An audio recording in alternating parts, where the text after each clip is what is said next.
I am Ferdinand Marcos, and I am the President of the Republic of the Philippines. I stand today on behalf of 110 million Filipinos. Hello Universe, it's me again. Shoutout sa inyo mga bes. Ayan na naman po ang ating mahal na Pangulo, mga kababayan. Wala talagang kapagod-pagod, kaya nagagalit yung mga kritiko niya no? Ganyan dapat ang leader, guys. Focus lang sa trabaho. O, di ba? Ayan, ang Pangulo, turnover ng mga equipments. Nationwide yan, guys. Hindi isang lugar lang. Tunghayan po natin.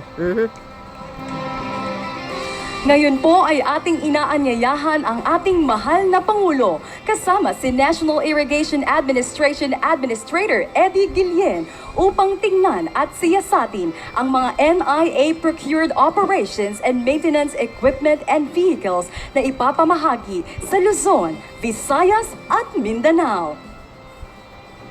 Oh, di ba mga The kababayan? third tranche of the 3-year refleeting program comprises the procurement of 229 units of various types of operations and maintenance equipment, with a total cost of 799,568,000 pesos. Wow, grabe. Iba talaga si Pangulong Marcos Jr., no? This initiative is part of NIA's continuing efforts to modernize and upgrade its fleet to enhance operational efficiency, support field activities, and ensure the timely implementation of operations and maintenance of irrigation facilities nationwide. Wow. Gaganda, oh.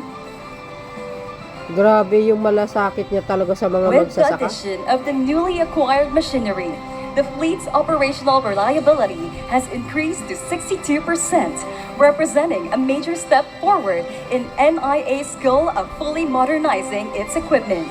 The program's long-term target is to reach 100% reliability, ensuring that the entire fleet is fully operational and capable of meeting the demands of NIA's diverse projects across the country. Reaching this target will allow the agency to respond more efficiently to irrigation needs, infrastructure repairs, and emergencies in the agricultural sector. Biro nyo yun, mga kababayan, no? Tingnan nyo naman yan. Grabe, bes. Wala na akong masabi. Sana talaga ma-extend siya, oy. Bata pa ang Pangulo, guys. Kaya niya pang mamuno. I-extend na lang sana siya. Sayang yung galing niya eh. Shoutout sa inyo mga kababayan, mga Marcos Loyalist, supporters, Filipino and OFW. Oh, ako'y natutuwa talaga. O, diba mga kababayan? Tingnan nyo naman. Nako, Luzon, Visayas, Mindanao. Lahat makakatanggap. Swerte nyo naman. Alagaan nyo yan kasi remembrance nyo yan kay Pangulong Marcos Jr. Huwag nyo ibinta. Mahal po yan. Pera po ng ng bansa yan. Oh, at least nakikita nyo kung saan nailalagay yung pera ng bansa. Binabalik din sa mamamayang Pilipino. Hindi po tulad ng iba. Hindi mo alam kung saan nailaan yung pundo ng bayan. Hindi kayo naloka. Tingnan nyo naman, oh, kadami niyan kaya. Uy, congratulations sa ating mga farmers. Talagang priority kayo ni Pangulong Marcos Jr. eh. Grabe. Wala akong masabi, mga bes.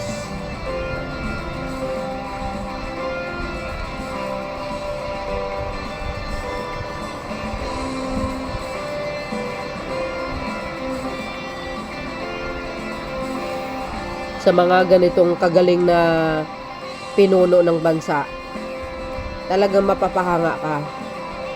Oh, 'di ba? Ganyan eh. Ganyan, Mr. President. Sa mga buzzer niya, shoutout sa inyo. Muli, mga kababayan, ang Pangulo ng Republika ng Pilipinas, His Excellency Ferdinand R. Marcos Jr. Wow! Sana all! Kaya mahal ng taong bayan yan.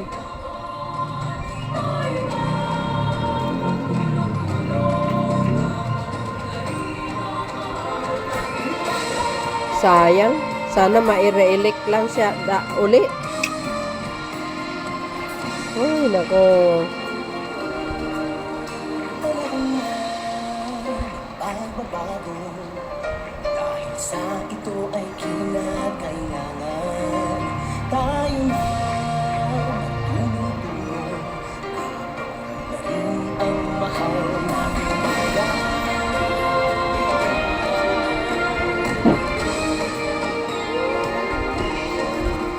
Panahon na magbabago at iayos ang mga dapat ayusin. Dapat na maging tungkulin ng bawat mamamayan dito sa atin.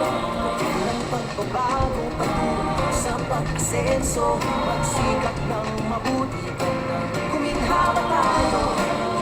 Malaki natin sa mundo at ipamalas ang bagong Pilipino at bagong Pilipinas.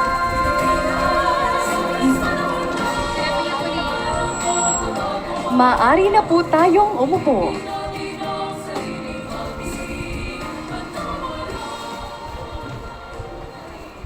Magandang umaga po sa ating lahat. Tayo po ay naririto ngayon para sa ceremonial turnover ng NIA Procured Operations and Maintenance Equipment and Vehicles, Third Tranche Refleeting Program. Upang magbigay ng kanyang pambungad na pananalita, inaanyayahan po natin si NIA Administrator Eddie G. Guillen.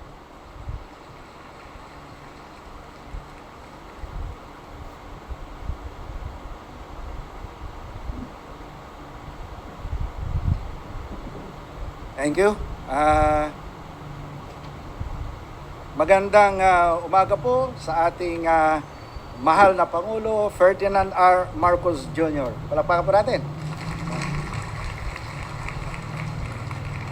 Fellow public servants at sa ating mga tunay na bayani, ang mga magsasakang Pilipino. Ngayong araw, hindi lang po tayo mag-turnover ng mga makinarya, kundi nagpapatuloy tayo ng pangarap.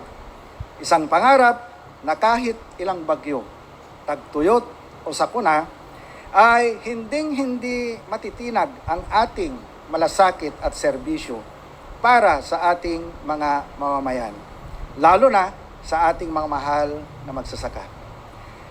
Sa ikatlong yugto ng ating refleeting program, nakapagdagdag tayo ng 229 na bagong kagamitan na may kabuuang halaga na almost 800 million pesos.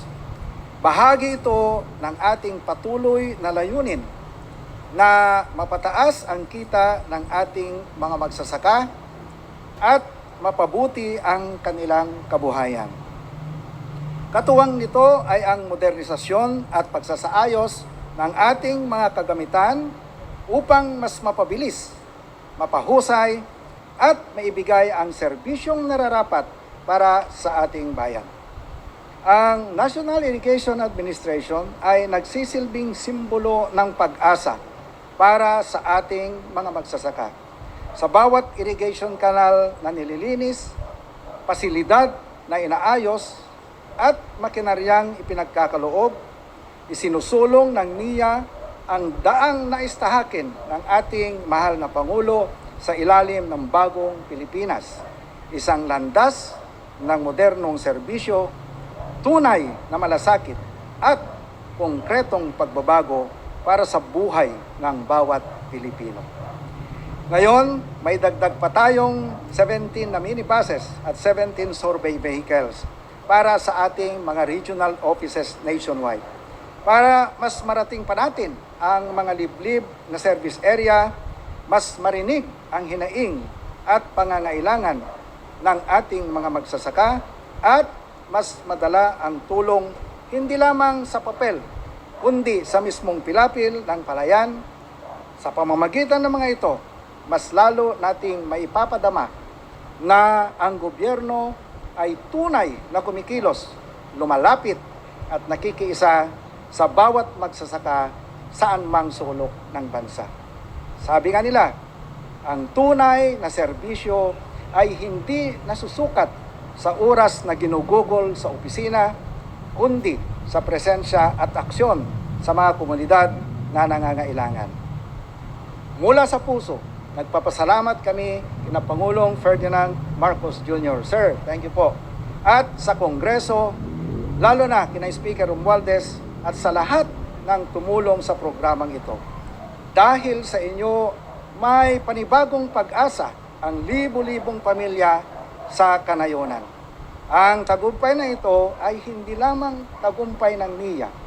Ito ay tagumpay rin ng mga magsasakang araw-araw bumabangon, kahit pagod, kahit hirap, para lang may maihain sa hapag ng bawat pamilyang Pilipino.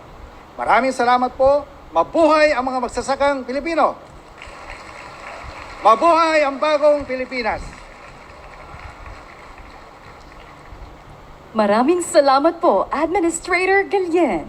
At ngayon po, hinihiling po natin ang ating Pangulo kasama si Administrator Guillen para sa ceremonial turnover.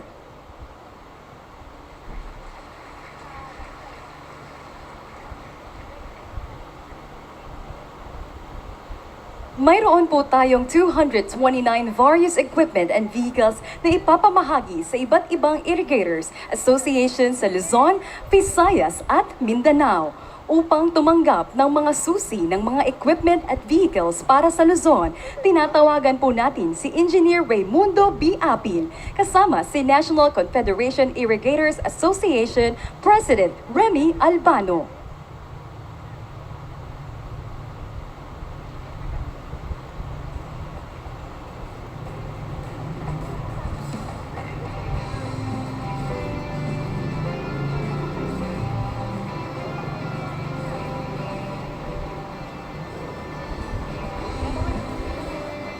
Mayroon pong kabuang 39 units of various equipment at 82 vehicles na nakalaan para sa Luzon. Maraming salamat po.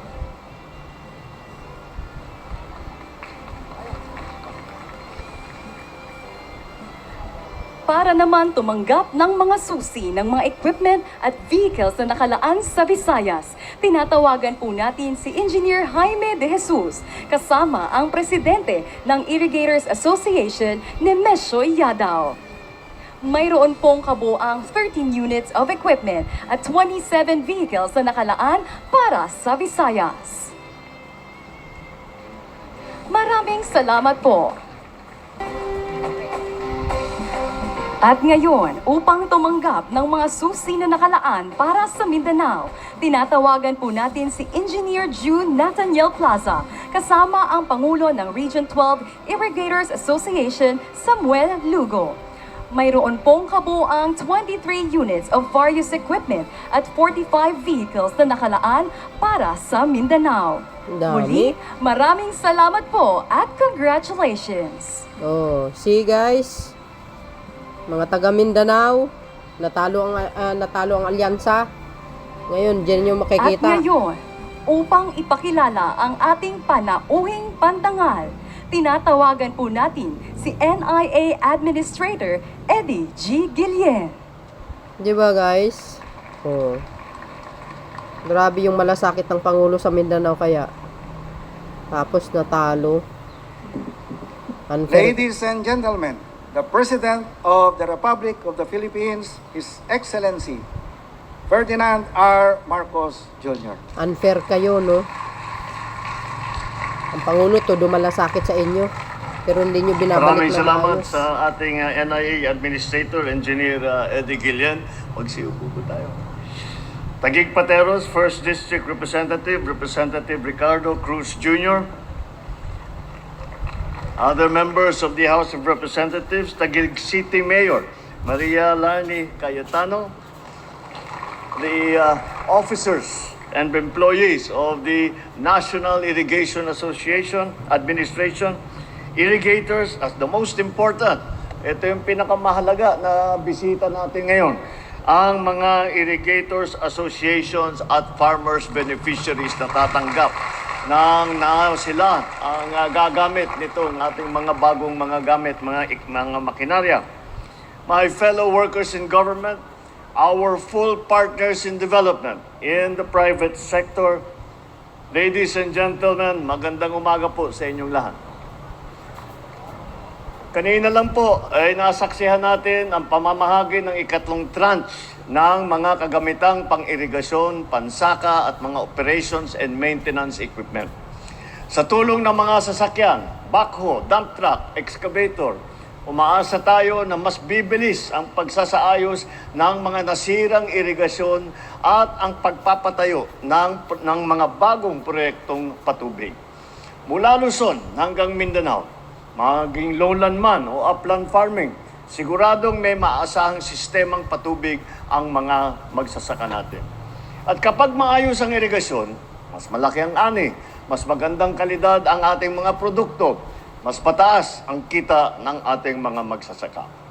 Sa pamamagitan ng mga sasakyan at gamit na ito, may pagkain sa hapag at mas matatag ang sektor ng ating agrikultura. Napakahalaga ng refleeting program na NIA, lalo na po sa panahon ngayon. Mabigat ang pagsubok na kinakaharap ng ating mga magsasaka dahil nga na dinudulot na climate change. Mas matinding init, mas malalang ulan, at pabago-bago. At hindi malaman kung ano, dry season na, kung wet season, pabago-bago ang panahon. Lahat po ng mga ito ay nagdudulot ng pagkasira ng pananim. Kaya atin tinututukan ang kahandaan sa anumang hamon ng kalikasan, tagtuyot man o tag-ulan. Kung may kailangan ayusin sa irigasyon, dapat may agarang aksyon at matibay na solusyon. Kaya po, ang hiling ko sa lahat ng kawani ng NIA, ingatan, alagaan, at gamitin ninyo ang mga sasakyan at pasilidad ng wasto. Saksi ako sa inyong sipag at paglilingkod sa ating mga magsasaka. Ngunit, hiling ko sa inyo na pag-igtingin pa ang inyong pagsisilbi. Makinig sa kanilang mga hinain. Huwag antayin na sila ay lumapit sa inyo. Kayo na ang umikot sa ating mga magsasaka. Pabilisin na ang tugon sa kanilang problema. At higit sa lahat, maglingkod ng tapat. Huwag natin sasayangin ang tiwalang pinagkaloob sa atin ng taong bayan. Para naman sa ating mga magsasaka, hindi namin matutumbasan ang inyong naging sakripisyo. Ngunit, sa bawat programa na aming ginagawa para sa inyo, naway madama ninyo ang aming pagsuporta at pagpapahalaga sa lahat ng ating mga magsasaka. Kayo po, aming mahal na magsasaka, ang isa sa mga haligi ng ating bansa. Kayo ang bumubuhay sa sambayan ng Pilipino. Dama at batid po namin ang inyong hirap at sakripisyo. Ika nga, magtanim ay hindi biro. Kahit may mga makinarya, kailangan pa rin ng magsisipag ng kamay at matitibay na puso ng mga magsasaka. Buong puso po ang pasalamat namin sa inyo. At hindi po titigil ang administrasyong ito sa pagpapatupad ng mga programa na makakapagbuti sa anyong mga kinabukasan. Naniniwala ako na sa ating pagkakaisa, matutupad ang ating pangarap na pagkain sa bawat mesa, hanap buhay na sapat sa araw-araw at kinabukasang puno ng pag-asa. Nasa ating mga kamay ang pagkilos para sa mas maunlad na bagong Pilipinas. Muli, napakaraming salamat po sa inyong lahat. Mabuhay ang mga magsasakang Pilipino. Mabuhay ang bagong Pilipinas. Maraming salamat po at magandang umaga po sa inyo lahat. Maraming salamat po, mahal na Pangulo. Sa puntong ito, hinihiling po natin sa ating mahal na Pangulo ang photo opportunity. Tinatawagan din po si Administrator Guillen upang sumama sa photo opportunity. Para sa unang grupo, tinatawagan po natin ang mga kasapi ng Irrigators Association. NIA officials, please stand by.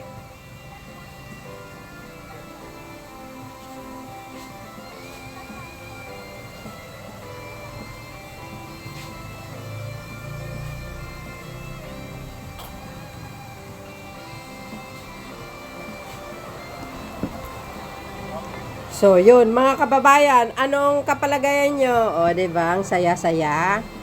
Bongga talaga si Pangulong Marcos Jr. Ano? Ang galing, ang dami niyan, mga bes. Biro mo yan? Shout out sa mga taga Mindanao. Nakikinabang kayo lahat, ano? So, yun guys, ang aking pinaka-latest updates video. Mga good news lang tayo dito. Siyempre, pag mayroon, magre-react tayo. Thank you, thank you. See you again on my next upload. Maraming Bye, bye, salamat bye. po. And Please babush. exit to your right. God bless Para sa Philippines. pangalawang grupo,